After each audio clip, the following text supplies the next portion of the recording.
I'm sure that you would all like to know the potential of selling on Amazon. Now, some of you might already have a very good idea, but for those of you that don't, let's just run through a few facts and let's just look at what is being achieved on Amazon by third-party sellers. That's people like us, like you and I. This screenshot here is Amazon's net income from 2004 to 2017, and it's in million US dollars. Now this is on Amazon.com alone.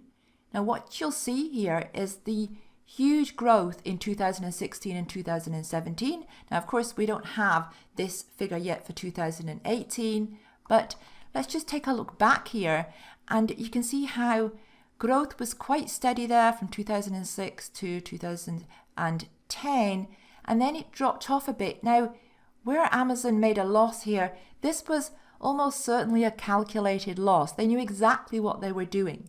And then, as we see, things start to recover again and shoot way up in 2016 and 2017.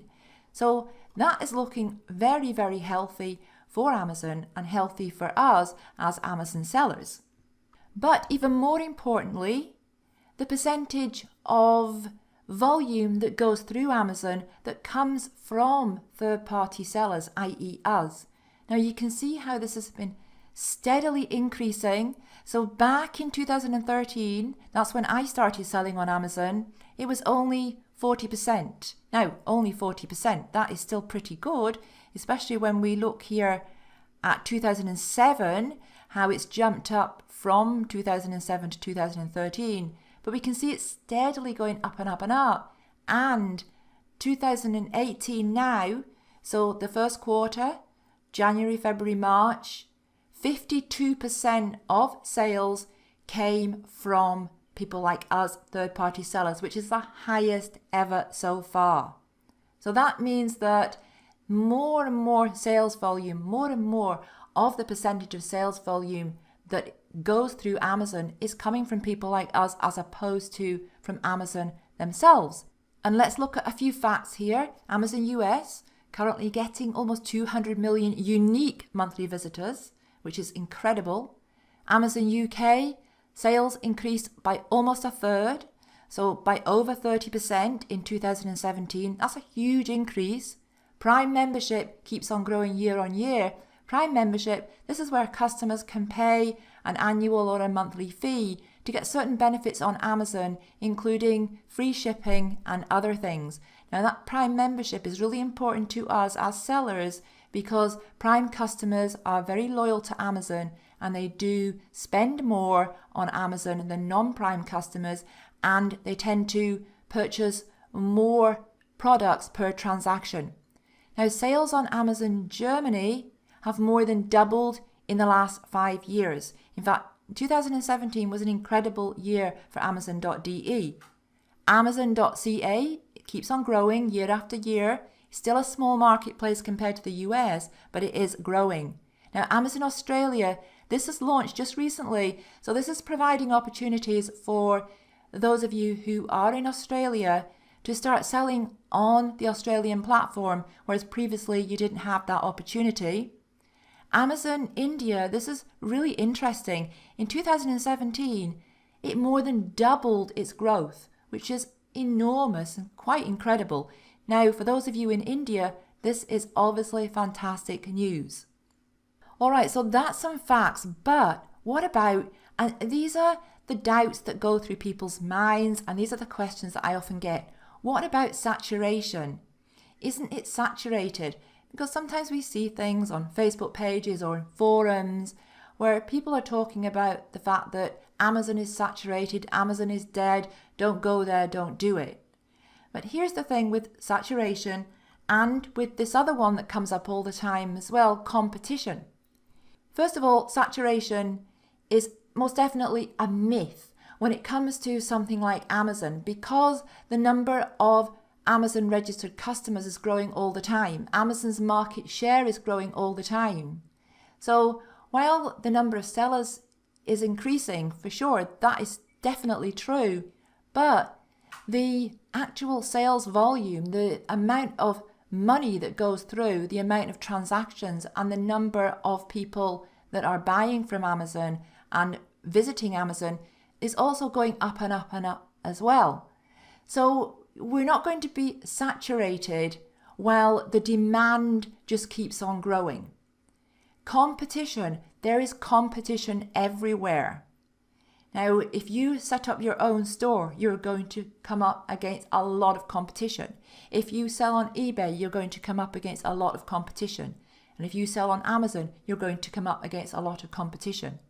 Competition is going to be there wherever we go. Now, competition isn't bad.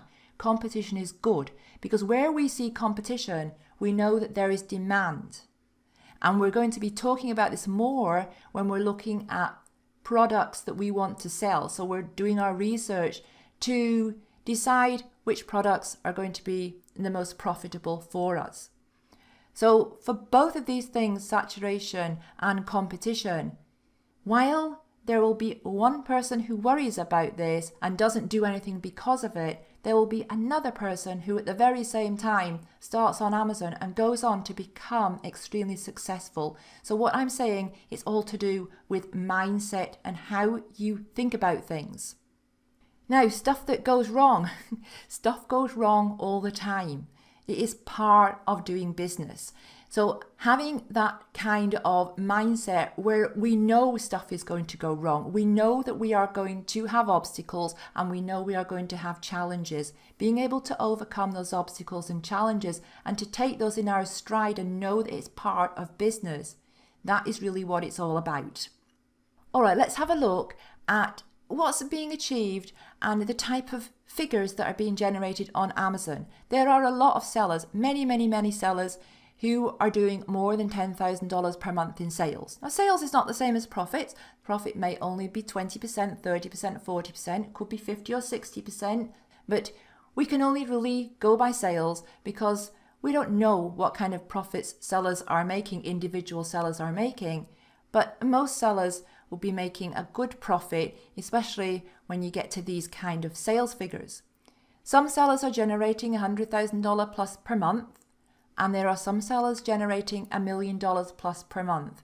Now that might sound like an incredible figure, but in fact there are sellers who are doing $5 million plus per month in sales on Amazon. So just to talk about this a little bit more, to get to $10,000 plus per month in sales, this can definitely be done as a one-man operation. This is not as difficult as you might think, and it can also be done part-time. Now, to get to $100,000 plus per month in sales, this would be very hard to do as a one-man band. You would almost certainly need assistance and or a partner. It would also be difficult to do this part-time. So it'd be difficult to get to $100,000 plus per month in sales while operating another business or while having a job. Assume that when you get to a certain point that you would be focusing on Amazon full-time to get to this stage. Now, when it comes to the really big figures, so the really big sellers, we're talking here full-scale operations with offices, with a warehouse and with staff. And you would almost certainly have a warehouse even if you were purely an FBA seller, which means fulfillment by Amazon, which means that you are sending everything to Amazon and they store it in their warehouse and they fulfill the orders. Even if you were doing that, if you are selling over $1 million per month in sales, you almost certainly have your own warehouse as well to receive products to before you send them to Amazon. Okay, now nobody can run before they can walk, and every $1 million a month seller or $1 million a year seller or $5,000 a month seller or $10,000 a month seller, whatever, they all started at the beginning. They all started with 0 sales. Okay, so that's one thing to remember. It's not a get-rich-quick scheme. It takes work and it takes time to make this kind of money. But most definitely, the possibility is there. The potential is there. Okay, see you in the next lesson.